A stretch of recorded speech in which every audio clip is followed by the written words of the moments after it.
l'illettrisme. On entend par là des femmes et des hommes qui ont été scolarisés et qui, une fois adultes, éprouvent toujours des difficultés à lire et à écrire. 7% de Français seraient concernés, plus de la moitié vivent en milieu rural. En Charente, une association propose des ateliers et permet ainsi aux participants de mieux vivre en société. Il y a des fragilités qui ne sont pas toujours visibles. Marie-Joëlle travaille dans cette blanchisserie depuis 1 an. Derrière la caisse, accompagnée de sa chef, elle fait face à sa plus grande vulnérabilité, le rendu de la monnaie. Tu dois le rendre. Tu vois, ça s'affiche en rouge. Toute seule, je ne serais pas capable. J'aurais trop peur de faire des bêtises avec et tout. Donc voilà. Comme 2,5 millions de Français, Marie-Joëlle est illettrée. Cela signifie que la lecture, l'écriture ou les calculs ne sont pas maîtrisés après un parcours scolaire. L'employé de 60 ans n'est pas seul. Ludovic, son collègue, ne sait ni lire ni écrire. Sur certaines difficultés, je l'aide un peu. Sur les d'autres que moi j'ai, c'est on s'aide. On s'entraide. Tous deux ont décidé de retourner en cours. Ils participent à un atelier d'écriture et de lecture chaque semaine. Marie-Joëlle réapprend à calculer.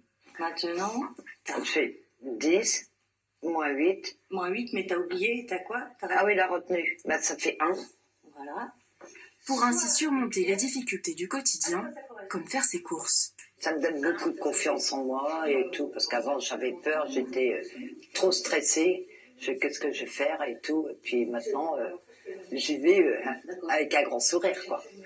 Donc j'aime bien. Devenir autonome. On peut essayer ensemble.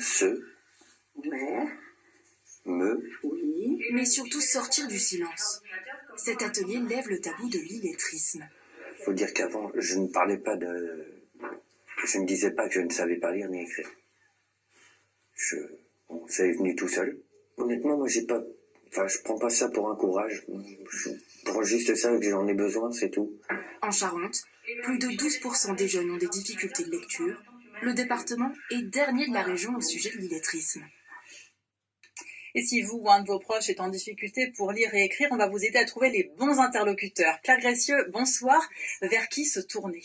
Alors, il faut surtout ne pas rester isolé. Il faut dépasser la honte que l'on peut avoir à ne pas savoir lire et écrire quand on a l'âge adulte. Il faut savoir que le premier budget de la région Nouvelle-Aquitaine est consacré à la formation. Donc, il y a beaucoup d'organismes qui existent pour accompagner les publics. On peut citer, par exemple, Cap Métiers, l'agence régionale pour l'orientation, la formation et l'emploi. On a également Clap Sud-Ouest. Ça a été un mouvement qui a été fondé dans les années 60 et qui s'intéresse à la promotion de l'éducation. On peut également trouver de l'aide et des informations auprès des Greta, auprès des conseils départementaux via leurs actions sur la lecture publique. Il y a également France Travail, l'APEC, les missions locales et enfin, il existe un numéro vert, illettrisme info service. Est-ce qu'on connaît, Claire, le profil des personnes qui sont en situation d'illettrisme dans notre région ? Alors oui, en effet, ce sont prioritairement à 60% des hommes. Ils ont plus de 45 ans. 51% des personnes qui sont en situation d'illettrisme ont un emploi et 48% des personnes vivent en zone rurale ou faiblement peuplée. Pour lutter efficacement contre l'illettrisme, il faut absolument détecter cela très tôt et la journée d'appel et de citoyenneté est un bon moyen de faire le point sur les connaissances des jeunes Français de 16 à 25 ans et déceler ceux qui ont décroché scolairement. En Poitou-Charentes, on peut voir la répartition par département des jeunes dans cette situation d'illettrisme. Merci beaucoup Claire pour cet éclairage.